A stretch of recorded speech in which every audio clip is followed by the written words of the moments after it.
Welcome to Talking Heads on USA Global TV, starring the one and only wonderful Dr. Jacalyn. It's a prestigious place where world-class influencers and experts meet, and where you'll find the most trusted advisors and coaches for all things in life and business. Visit usaglobaltv.com to sign up for our newsletter, get the value you need, and be first in line to learn about events and giveaways and other valuable content. Connect with us. Email Dr. Jacalyn at usaglobaltv.com to talk about how you can become part of USA Global TV. That's USA Global TV, where the doctor is always in. Hello, everyone, and welcome. Happy holidays. This is USA Global TV and Radio. I'm Dr. Jacalyn Kerbeck. I'm the president, founder, and chief listening officer here at our network, where we celebrate elevated listening, listening without judgment, listening without interruption, listening without providing a solution, and listening without stealing the stage from someone else. Our show today is the Corner Bookstore, and our topic is learning how to thrive after trauma. We have a very special guest today, Amanda Blackwood, who's joining us from Colorado in the United States. Let's welcome her to the program. Hello, welcome. Hello, thank you so much for having me, Dr. Jacalyn. I really appreciate this. Thank you so much for being here today. So this is the Corner Bookstore. People might say, surviving after trauma, what does that mean? What does it have to do with the book? You are an author and you are a survivor. Do you go by survivor, or do you like to talk about another word instead of surviving human trafficking? Well, I'm known as Amanda Blackwood, the survivor, but when it comes to my life, what really happens is I'm actually thriving. It took a long time to get there, which is why I was known so long as being a survivor, is because I was just surviving from one day to the next. For the last few years, my life has just taken off in a completely new direction, and it became that way because of one of the books that I wrote. What an incredible story. And, you know, to look at you, you're so beautiful and you've got a beautiful smile and so vivacious. You would never think that something horrible could have happened to you. And yet that's what we do in life. We judge people by looking at them and saying, oh, she has it all together. Everything's great in her life. So this is a powerful topic. And I know you've been interviewed many times to speak about it. Let's start off wherever it is that you'd like to tell us about your journey. And again, thank you for being transparent and honest, because you are helping other people come forward and share their stories as well. Of course.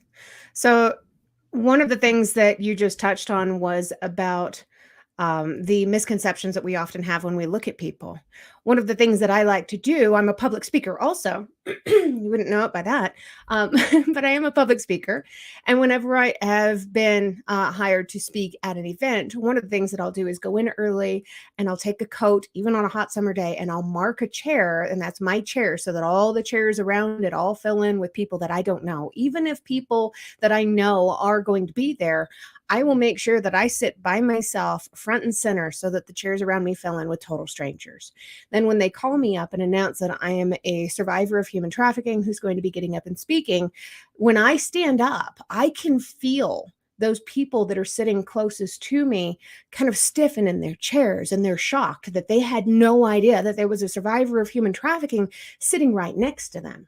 But that's absolutely the case around the world. There are over 50 million victims, current victims of human trafficking. That's not to even count the survivors.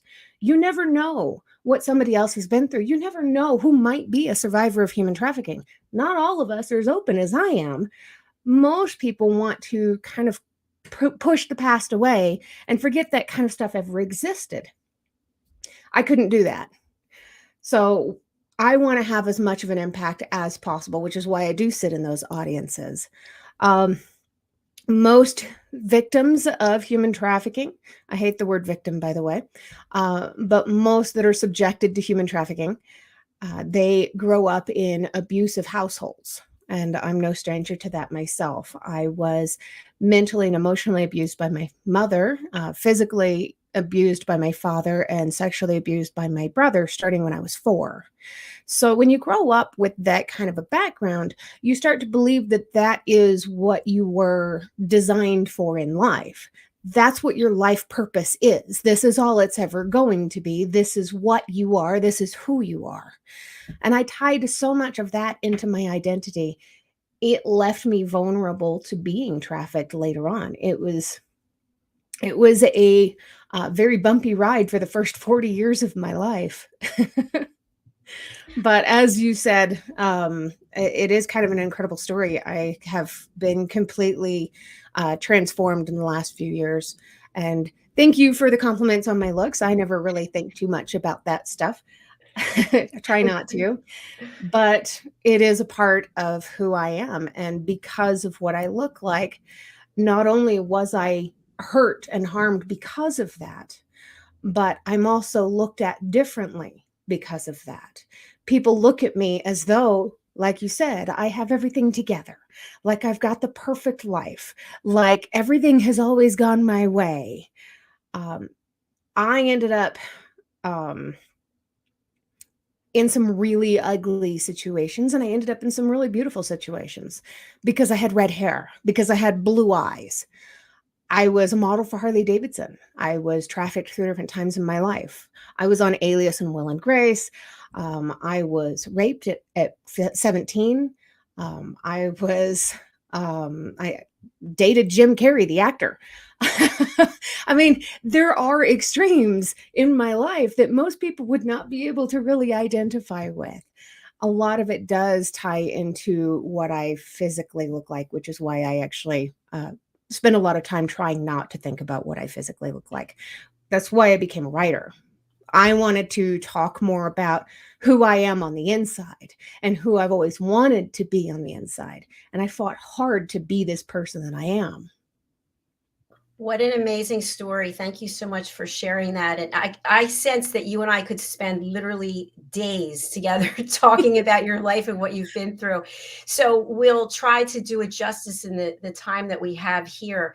So when you think back to your upbringing, you didn't know any different, right? So you just thought, okay, this is the way it's supposed to be. And what I'm wondering is, were you during this time searching for love, or searching for acceptance, searching to feel like you were a part of something? Oh my gosh, everywhere I went, I looked for somebody to love and accept me, and it was almost impossible to find because I had been so conditioned to be a particular way in order to please other people. I didn't know who I was myself. How could I find somebody to love me if I didn't know how to love me? Yeah, very powerful. So when you talk about this transformation in the last few years, would you say a lot of it has to do with finding out who you are through your writing? A lot of it. A lot of it also had to deal with internal healing and doing the hard work. So I mentioned I was trafficked 3 different times. I was trafficked for the first time when I was 18 by a boyfriend, a second time by a young couple when I was 19, and the last time I was trafficked, I was 31 years old. It was a man that I'd known for 7 years. He was a police officer in Scotland, and after 7 years, he asked me to marry him and to move to Scotland. When I moved over there, he had no intention of marrying me, and within a week, he started trafficking me. It was that constant looking for somebody to love me and accept me that left me vulnerable to this man who basically groomed me for 7 years while he was, I believe, trafficking other people over in the UK. That constant searching for somebody to love and accept me as I am, it was damaging. When I got out of there, it took me years to be able to, well, for one, understand that I'd been a victim of human trafficking and that what I'd been through even had a name. But also, it took him posting photos and videos of me being trafficked on different pornography websites for me to really want to try to face this finally and start figuring out how I was going to fight back and how I was going to move on from my past. I sat down in December of 2020. I was done with 2 years of therapy at that point. My therapist asked me what I was going to do. And I said, I think I'm going to write a book. And she said, well, good luck with that. Let me know if you need any help. I don't think there's really much more that I can do for you. You've done really well. In the month of December 2020, I wrote the entire book. my full autobiography. When I got done with that, she said, well, now what are you going to do? And I said, well, I'm going to publish it. She says, well, yeah, but that's the easy part. You've already done all the hard work. You wrote it. Now, what are you going to do with yourself? And I said, I don't know yet. And she said, why don't you try painting? So for the first time ever, I picked up a paintbrush in January of 2021. So a little less than 2 years ago. And now my artwork is hanging in a couple of local galleries here in Colorado.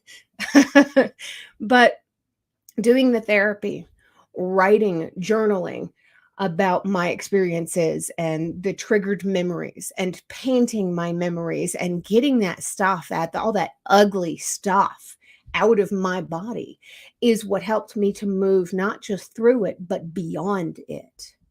It wasn't until that book was published on my 10-year anniversary of freedom from trafficking, which was June 19th of last year, when that book was published, then I was finally healed enough to start understanding what a healthy relationship would look like.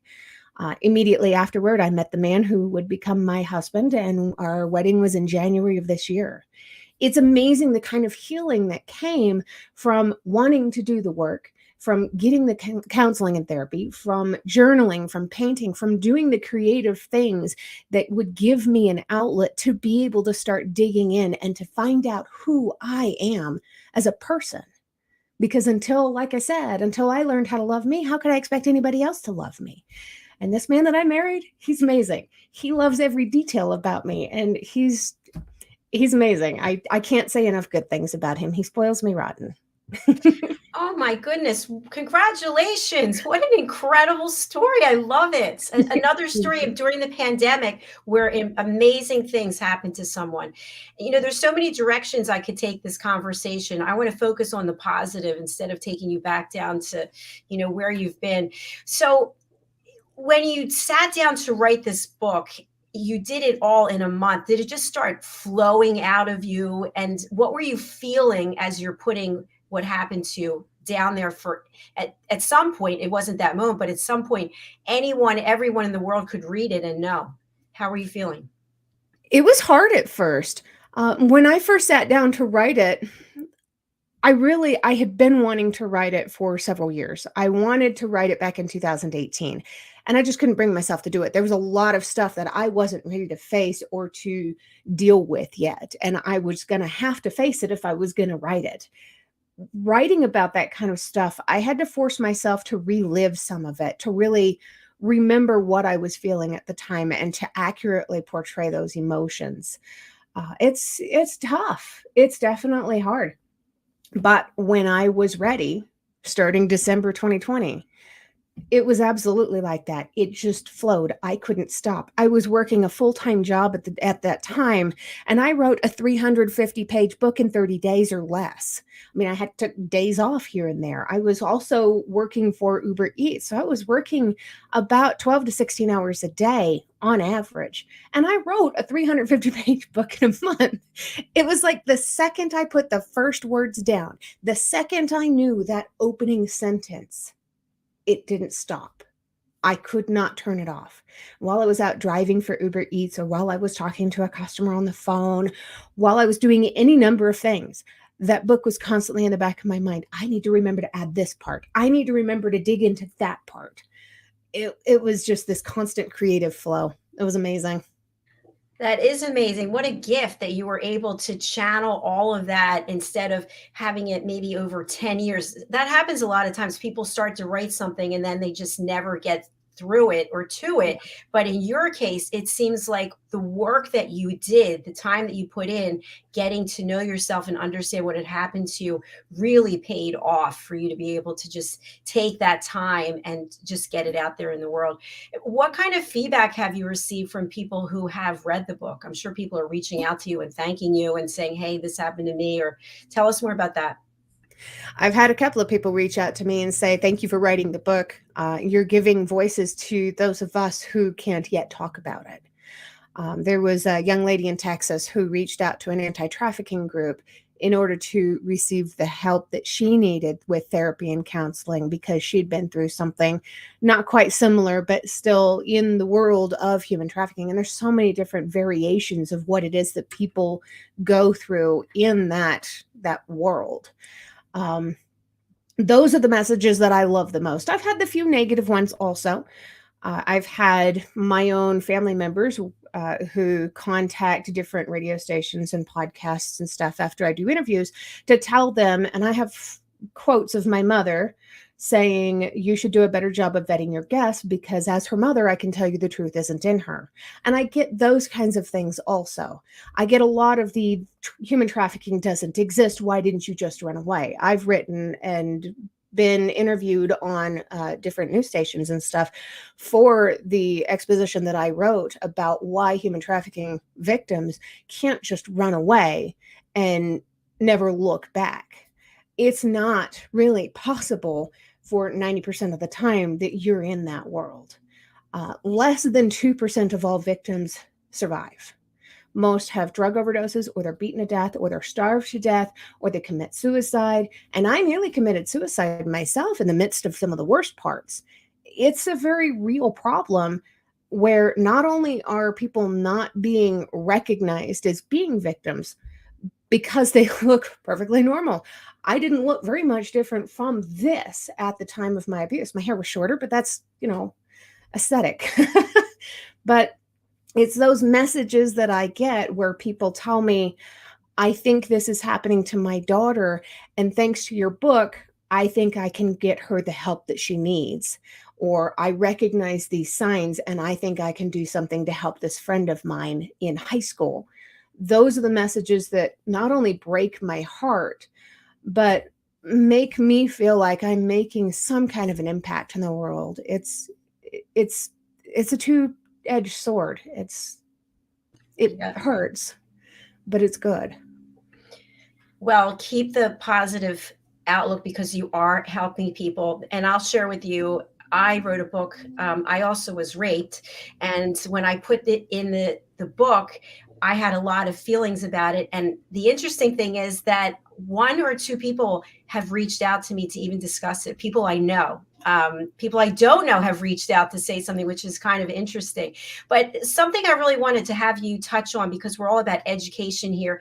We had somebody on a different show, and her daughter had been a survivor of human trafficking. And what she shared was that they lived in a very well-to-do neighborhood, and that you would never have any idea that these types of things are going on in suburbia in the United States, but it's going on all over the world. What are some of the signs that people need to be aware of?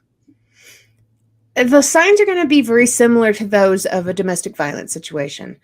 So you're going to see changes in somebody's personality. You might see changes in their weight. If they gain weight, if they lose weight, you might see changes in the way that they are styling their hair or doing their makeup. If they get different augmentation surgeries. And it's any number of things, because this could also be somebody who's a bored and unhappy person who doesn't know what else to do with their life at the time. They might, somebody who's always wanted to have a breast implant, but it could also be a victim of human trafficking. Kids especially are trafficked out of their own homes. I've got several friends who were trafficked as young children, starting at about 4 years old, being trafficked by parents, by grandparents. It's hard to tell who these people are. And these people that are being trafficked, a lot of times they don't have bruises on them. They are mishandled and abused in other ways, but they try to avoid the bruises because they don't want to leave marks on the merchandise. And I know that sounds truly terrible, but it is terrible. I was waterboarded for sport because it wouldn't leave marks. That's the kind of thing that these people are having to live through, and they don't know how to tell somebody that what they're going through is abusive and it's hurting, and they are scared. Because a lot of kids, when they are being trafficked, they're told, if you try to leave, or if you tell on us, or if you don't do what we tell you to do, we'll just go and grab your 10-year-old sister and make her do it instead. Or we will kill your parents. And in some cases, this has actually happened.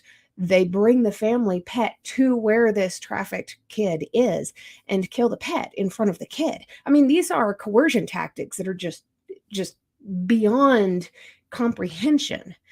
And it's really hard to spot this. But the key thing to really look for is the change in personality. If somebody who's normally bright and outgoing and bubbly suddenly becomes very internalized and quiet and almost seeming shy, like they don't want to look you in the eyes, there's something going on. It could be trafficking, it could be household abuse, it could be depression, it could be mental health. All those things look so similar. Oh, I got chills when you were just sharing your story about the waterboarding, and it's such a for me, and I can't speak for other people, it's such a dark world. It's almost like something you would watch a movie and then decide, oh, I'm not going to watch that. I can't watch this picture anymore, or I'm going to turn off the television. And yet you actually have lived through it and come out the other side. And I think that that is what's so important. And before we get back to that, I just have one other question. What is the draw, that the initial draw that actually the person will go with this trafficker? What kind of promises do they make about, hey, do come with me and I'll take care of you. I'll take care. What are some ideas that you could share with us? Yeah, there's a lot of those. The Department of Homeland Security specifically defines human trafficking as the use of force, fraud, or coercion to obtain labor or sex acts in exchange for monetary. So the force, fraud, or coercion. So some kids, young kids, like the kids that are when they're about 4 being trafficked, are forced into it. They don't have anybody that they can tell. There are no safe people in their lives.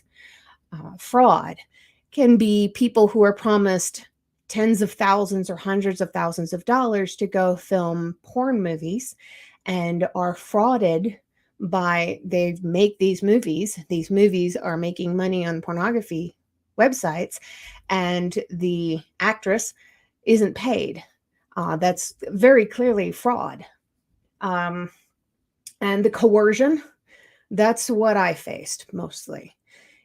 The first time I was trafficked, it was a boyfriend, and I was offered a free trip to Las Vegas to go ride roller coasters and have fun when I was 18.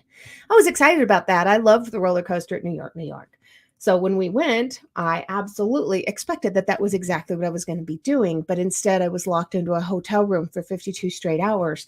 And I was told that if I left the room, I would be abandoned in Las Vegas and I wouldn't be able to get back home to go get all of my things. And I'd probably never see my family again.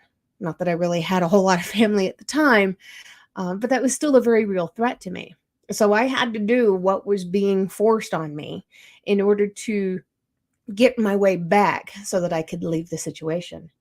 When I was 19, I was taken in by a young couple. It's because my family abandoned me on the side of the road at the Daytona Beach bus station in Florida. I had nowhere to go. I was in a strange city. I had $5 to my name. I had nothing. This young couple offered me a place to stay until I could get on my feet. And what they really meant was they were offering me a place to stay until they could find the highest bidder. When I was 31 years old, it was the police officer that I'd known for 7 years. And at that point, I knew him for 7 years before going over there because I wanted to make sure he was a good person. I was scared. I had already been through so much abuse. I was already so broken inside that he used all of that against me. And his coercion tactics were, I'm a police officer. You're safe with me. I'll never let anything happen to you. And as soon as I got there, he took away my driver's license, my passport, my money, everything that I had. That was, he used coercion to get me there. He used fraud to get my identity away from me. He locked all that up in a safe. And he used force, as in starvation and physical torture, if I didn't do what he was asking me to do. Wow. Unbelievable. And what happened to him? Absolutely nothing. Is that what typically happens, to your knowledge, in cases like this where there is someone who's doing the trafficking, the charges are not brought against them and it's too hard to prove? What has your experience been?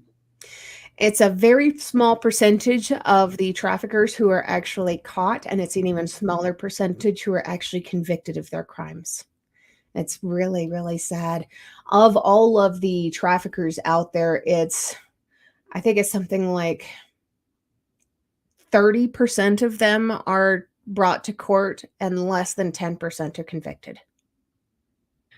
You know, I watch Law and Order SVU. I've been watching it for years and years and years. And you see programs like this talking about human trafficking, and you see how terrified the victims, the survivors are to come forward. And then when they agree to come forward, how their lives are threatened, or their family, everything that you're describing here. So it does seem like it's a very difficult thing to get these people put away. So for your experience, your life has turned around and you're in a great place. And so I'd love to bring up your website and have people take a look at it. And let's talk about what you're doing today and what you're going to be doing. All right, let me just bring this up. Here it is. Okay, so Amanda, I'm over here on the website. Let me know where I should go. So if you X out of that little pop-up right there, there's a whole bunch of little menu buttons here, and the home screen here for the website is designed, and the website is named after my very first book. It was called Detailed Pieces of a Shattered Dream. So you can kind of feel that in this image. My web designer still needs to catch up with a couple of things, but there's probably the best one would be the books or the art. I love this, how the pieces move. That's so cool. And my web designer is a brilliant guy, but he's so busy these days. It can be really difficult for him to catch up with him. I have a total of 11 books currently. The Unlikely and New Hope, the first two there are science fiction. They're the first two in a 3-part series. The third one came out this September, so he's got to put that one up there still. But it's post-apocalyptic, based on a group of unlikely survivors trying to escape Los Angeles after an apocalypse. And the way I tell people all the time, who better to predict the end of the world than somebody who's already lived through it? Absolutely. I love these book covers. I'm immediately drawn into the ones with the orange. Yes. It really pulls you in. That's great. So, and I design all of my own book covers. It's really good work. Thank you. There's Custom Justice there in the middle. That is my autobiography as a survivor. It's actually got an entire half of my face. It's kind of trimmed a little bit to fit it on the page there. But the photo was taken by a gentleman by the name of Michael Malvitz. He's a wedding photographer out here in Colorado. He is phenomenal, but he found out what I was doing, and he offered his services for free to come out and do a photo shoot with me for the book cover, because he knew that this book was going to be something important, and he just wanted to be a part of that. He was so cool. But in the photo, I'm wearing all 1940s antiques. And the photo itself is highly photoshopped to get rid of all wrinkles and lines, because and there are so many reasons for that too. I mean, yes, we all use filters these days, and we try to make ourselves look younger, but it's more than that. When you're a victim of human trafficking, you have this mask that you have to wear. Everything has to be perfect. You cannot allow anybody to see the lines or the imperfections on your skin. You wear a lot of makeup, and everything on the outside, everything on the cover of that book is false. It's me, but it's also fake. And what really matters, as we always say, is what's between the ears. So that photo of my face wraps all the way around the cover of the book, and everything that matters is between the ears. That's brilliant. I love that. And you mentioned backstage that you have a number of pieces behind you. They're also 1940s. Can you share the significance? I absolutely adored the era. It's always been a huge part of my life, starting when I was about 3, I believe. I discovered The Wizard of Oz, which was actually a late 1930s film, but it opened up this gateway for me, and I started watching all of these 1940s movies as a kid. People thought I was nuts. Loved the old black and white movies. And eventually, I started to realize that a lot of this love for me came from my grandmother. My mom's mother was this incredible woman who was born in the early 1900s. She grew up and was a Rosie the Riveter basically in the 1940s. She survived the Great Depression by doing incredible, remarkable things. She was a hero of mine, and her living through her own adversity is one of the things that inspired me to keep going after everything that I had been through. So I've collected these 1940s antiques for many, many years now. But this past June, I wrote the story of my grandmother's life as a wing walker in the 1930s and 40s. And I'm so proud of this book. This is probably one of my top sellers right now. My grandmother was an amazing human being, and I couldn't wait to share that with the world. I'm just proud of her. She passed away before I got a chance to ever write the book, but that book, it has her adversities. It has a real life murder mystery that happened in my family, and I didn't know until after the book was published that they actually did find the body. Wow. Oh my gosh. That's incredible. Great story. All right, let me just go back over here, and then I'd love to have you read for us if you'd be open to that. Sure. Do you have a preference? I think I'd like to hear from your autobiography. Okay. And actually, we have time if you want to read from two of the books. That would be great. Anything else you want me to just show people here on your website? If they're looking for something a little bit more lighthearted, the one that your mouse is on right now, 30 Synchronized Woodpeckers. After everything that I had been through in my life, after all of that heartache and problems, I could have easily been a hermit for the rest of my life. And instead, I became a flight attendant. And that book is about all the funny stuff that happened to my first year on the flight as a flight attendant, and all of the cartoons drawn in that book were the first time I'd ever drawn cartoons. So give me some leeway. That sounds really interesting. Maybe you can read from that one as well. May have to grab a copy of that one from over at my table. Okay, no worries. So I'm just going to go over here. Let's take a look at your art. Let's see right here. Now, for people who are in the Colorado area, they can go, oh, look at this, sold, so beautiful. They can go over to the galleries, but if they're not, can they purchase online somehow? They can. I do sell prints online through Etsy and through Fine Art America. And all of these say sold on them, but not all of them are sold. This is another detail where my web designer needs to go in there and fix some stuff. I think it was like an automatic thing that he just put in there. But several of them now have sold. Really pretty. Tow your own boat. I love the colors. Thank you. That one sold probably within about 2 hours of me actually posting it. That's amazing. Now, what are you using to do this work? Is it, I don't know anything about painting, but what kind of paints are they? These are all acrylic on canvas. Okay. I couldn't do oil paints when I first started because oil paints are really kind of toxic and heavy fumes and stuff. And I lived in a small apartment with cats at the time. I didn't want my cats being around that. And I'm terrible with watercolors. I don't trust myself with watercolors. It's too messy, and I would make a huge mess of myself before I'd make a mess of the paper. These are all really good. Thank you. So the one there in the middle now called Carry Your Own Baggage. Mm-hmm. That is actually what I used for the cover of the book for my grandmother's life. But that book, that painting was a commissioned piece that is now hanging in a home for human trafficking survivors in Chicago, Illinois. And the story of the painting is that a lot of times we have to carry our own baggage through life until we find a safe place to set it down. Mm. Wow, very powerful. You are one talented person. Thank you. All right, let's just go down here and see the rest. How long does it take you on average? I know, I'm sure it's different each time, but is this days, weeks, months? It's definitely different each time. So all of the paintings that you're seeing here were done in the first 3 to 4 months of me first starting painting.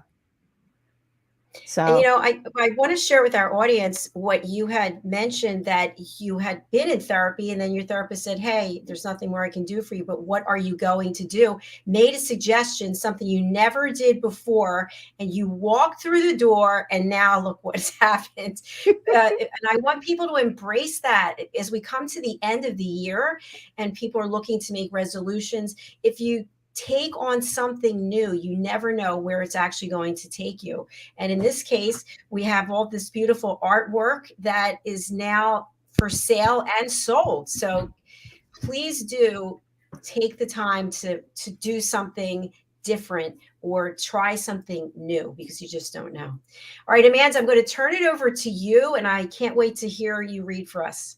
all right. So I'm going to start with a piece from my autobiography. Okay. Instead of a blackout drunken stupor, I found myself blocking what I could from my memory because of my inability to fully process it. I was determined not to feel anything. I couldn't let myself feel it, or else that would mean that it had actually happened, and that would mean that I had been turned into a prostitute. The man gave Richard money after Richard had taken my dress off of me. He wanted to see what he was paying for first, I guess. Part of me broke inside. With all I'd been through, surely that wasn't worse than that, right? You're okay with this? Richard asked. I thought he was asking me. He was asking that man. I was no longer a human being. I was a this to him. I was an object. I was owned. I was merchandise. The thing that had been happening to me all my life, all of those things were being used to line someone else's pocket with money. Yeah, the stranger simply nodded as he turned around to remove his belt. Couple of basic rules, Richard started to explain. Nothing without a Johnny, and you can't leave any marks on her. Otherwise, let's have some fun. A Johnny? The pilot didn't seem to have any problem understanding what that was, but I certainly did. A rubber, dear. A condom. That's for your protection, he explained to me in the most loving way possible. And for his, he finished, sliding an insult in there too. For a long time after that, I blocked the encounter from my memory. It was a form of protection because if I'd forced myself to deal with it, then I'd be forced to admit that I'd gone along with it even when I didn't want to because I was scared to say no. I blamed myself. Of course it was my fault. How could it not be? Except what happened to me was not only deplorable and disgusting, but highly illegal, depraved, and worth prison time. It never should have happened. I never should have been put in the position of being forced to comply out of fear. I never should have been in that situation to begin with. Saying no shouldn't have been the deciding factor at that moment. That moment never should have existed. You'll never have to do it again, Richard told me as we left the hotel that night while I tried to tuck my torn pantyhose into my handbag and failed to do so. And you can toss those. I can get you new ones. Now we have plenty of money for Las Vegas, too. He snatched them from my hand and tossed them into a lidded trash can not far from where I'd vomited in the bushes only a few hours before. Las Vegas couldn't come fast enough. I wanted to get out on the town and escape the madness that had happened. That hotel was on the route that I took to and from work every day, so I couldn't exactly escape it without going miles out of my way. In Las Vegas, I would be in a newer hotel where I could escape the madness of Long Beach and we could start over. Now that he'd forced me into uncomfortable interactions with a man and a woman, it would be over with. There was nothing more that he would need me to do in order to prove that I loved him. We could live our lives now and be happy. It would be just the two of us, and we'd be fine. Our happily ever after would finally come true after so many years of us both waiting for it. Of course, he found the most popular swingers club in all of Las Vegas. He said it was because he wanted to show me off and show all those other guys what they could never have.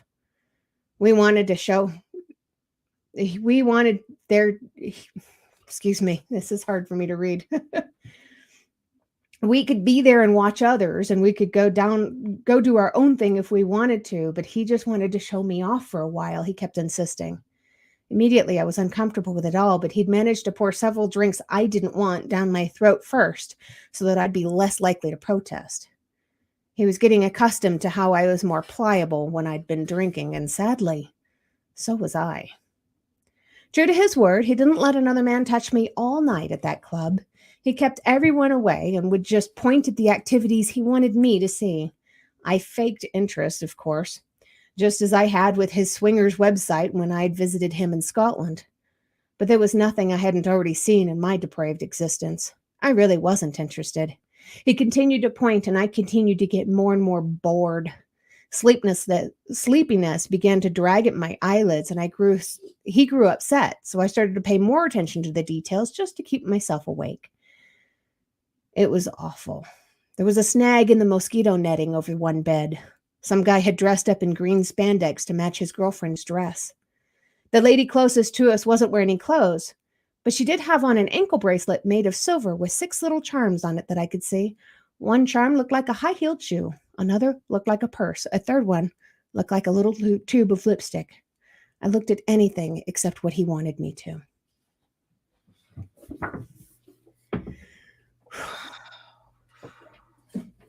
Thank you for reading that. I'm sure that is difficult too, especially on live television. What comes up for you as you're reading it? It's very strange. There's a mixture of anger that I thought I had let go of. There's embarrassment at knowing that I was complicit in my early stage of abuse because I had been duped into believing that I wouldn't have to do it again once I proved myself to him. There's sadness for the person that I was and the person that I never will be again. There's fear because I know he's still out there and I know he would love to permanently shut me up. There's a few other emotions in there too. There's one that surprises me, pride. I'm proud of myself because not only did I get the strength to move on and to leave that in my past, but I had the strength to write about it so that I could let it go, so that I could let go of that anger and that hatred and that fear. And I could stand up in his face from thousands of miles away and tell him, I'm not scared of you anymore, and you're never going to shut me up. Yes. Outstanding. Well said. Well said. I really would love to spend more time with you talking about this. We're running out of time, but I'd love to have you read from your other book as well about the things, yes, that happened on a plane. Absolutely. So I'll start from one extreme to another. I'll start with the very first story so people understand where the title of the book comes from. I was barely out of training when a captain I was flying with wanted to see how much of a laugh he could get out of me. He somehow heard a nasty rumor that if I laughed too hard, I would snort. It was one of the very few ways to embarrass me. He made it his personal mission. I'd been one of two flight attendants on board a 66-passenger aircraft headed to Eugene, Oregon. There'd been a few issues with the flight, beginning with a delay out of Los Angeles. Eugene was a fairly small airport, so we were not too terribly concerned with connecting passengers. But the second we landed, the seatbelt started flying out into the aisles. We made repeated announcements requesting that people remain seated with their seatbelts fastened. But thanks to modern technology of smartphones, nobody really listened to the flight attendant announcements anymore. Smartphones had successfully reduced the human race to appear stupid, and we were boldly ignored. We pulled up to the gate, got everyone off the plane, and headed for the hotel for the night. I had never been to the state of Oregon before that day, and I was completely mesmerized. It was one of the most beautiful places that I'd ever seen. At the hotel, all 4 of us crew members, the 2 pilots, the other flight attendant, and I, decided to meet down at the restaurant for a quick lunch. Have you flown the Bro yet? The first officer randomly asked me. The Bro? Yeah, that's one of our nicknames for the EMB 120, rather than calling it the Brasilia. It's a much shorter way of saying it, and almost everyone in the industry knows what it means. No, I've responded, but I really want to. I'd learned all about the tiny plane while in training. The smallest of the fleet, it was a 30-passenger propeller plane that held my fascination since I first saw its image. It was a real part of aviation history. Well, then I can't imagine you'd know anything about 30 synchronized woodpeckers yet, the captain joined the conversation as he approached the table. I'm sure I looked quite bewildered. I glanced at the other flight attendant sitting beside me who had a very similar expression. Obviously, I wasn't the only one. In perfect unison, we responded, 30 what? 30 synchronized woodpeckers, the captain said again with a smirk. I let my mouth form the words without vocalizing. I liked the way it rolled off my tongue. Back when I was new to the company, about 18 years ago, the captain began, I was a fairly new first officer with the company. I was flying the Bro. The captain I was with on one particular trip was a real senior guy who'd been flying the Bro for years. One day he asked me if I'd ever seen 30 synchronized woodpeckers. I bet I had the exact same look on my face that you had just now when I asked you.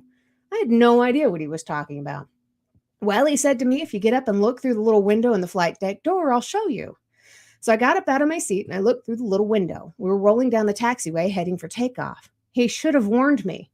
His eyes twinkled and the mischievous memory and smirk grew on his normally solemn face. Suddenly he started tapping the brakes, only once at first, but then again and again in a steady rhythm. Pretty soon all 30 heads in the back of the cabin were jerking forward and bouncing. He paused to demonstrate what the jerking heads looked like, somehow seeming more and more like a head-banging grandfather at a rock concert. Unfortunately, so was mine, he said. I ended up with a cut over my eyebrow and a bruise I kept for a week. But man, was it worth it. All four of us laughed until we hurt. I knew that day that I'd heard something quite remarkable, and somehow it would impact my life. To this day, I've never seen 30 synchronized woodpeckers, but I imagine in my head it is quite hilarious, and it's worth seeing. But my thoughts are more than enough. To me, 30 synchronized woodpeckers is far more than just a practical joke some senior pilot pulled on his unknowing passengers and unsuspecting first officer. It's more about all the men and women in the industry of the airplane, the funny things they do, and the humor found in everyday situations in this crazy, wild, fun adventure called the airline industry. That's fantastic. I love your voice too, and the way you're reading it. So that's really wonderful that you're able to write about what happened to you that's so heavy and so filled with so many emotions, and then also write about your experience and use levity. So I think that's wonderful, and your artwork is magnificent. You are truly talented. Thank you. It's been a lot of fun figuring all this stuff out about myself. Well, it just goes to show you that somebody can be in a very dark place for a period of time and then come out on the other side. So I'm going to spotlight you, and I would love for you to just share with our audience some words of wisdom, some words of advice, especially we're coming to the end of the year. It's the holiday season. Some places it's winter, it's dark, it's cold, and people are not doing well. And look at you and what you've accomplished. So what would you say to them? No matter what your past or your life has ever said about you, there is growth in darkness. Find the help that you need, even if it's the help from within yourself. You can start with researching trauma responses or looking into what your past has done to you to figure out how you're reacting to things and why this is hitting you. One of the common symptoms of PTSD is depression. If you're feeling depressed, get the help you need. PTSD is a brain injury. It can be helped. You can get the help that you need. And just look down deep inside yourself. Understand that life is absolutely still worth living no matter what it is that you're going through. Reach out. If you don't know who else to reach out to me. I'll do what I can to help. Oh, that's so wonderful. Thank you. Thank you for doing that. And how do people actually get in touch with you? For people who can't read the banner or they're on the radio or a podcast platform, what is the way to contact you? The easiest way is my email address. It's authoramandablackwood@gmail.com. I'm also on Facebook under Amanda Blackwood, the Survivor. I'm on Instagram under @DetailedPieces. I'm on TikTok under @DetailedPieces. I'm on Twitter, the same name, @DetailedPieces. I'm out there. Come find me. Fabulous. Thank you so much for being here and sharing your story with us. I have a lot of respect for you and the work that you're doing. And I'm so happy that you're so happy that your life is going well. Thank you. It's amazing. It's a beautiful life now. Well, once again, congratulations. And do come back and see us on one of our other shows. We have about 25 shows a week. So Wow. there's a number of other topics that would be great for you to join us for as well. Awesome. Thank you so much. All right. Thank you. Happy holidays. We'll see you again. Happy holidays. Bye. Please do reach out to Amanda. Please do purchase her books. Please do contact her. Remember, you're not alone. It may feel that way, and it may feel like the moment is never going to end, but everything, as long as we survive it, is just a moment in time. Our goal here at our platform is to provide education, entertainment, hope, and inspiration. So we definitely appreciate all of you who are out there following us. If you have a story to share, we'd like to hear it. Go over to our website, usaglobaltv.com, or go over to our YouTube channel, which is USA Global TV and Radio.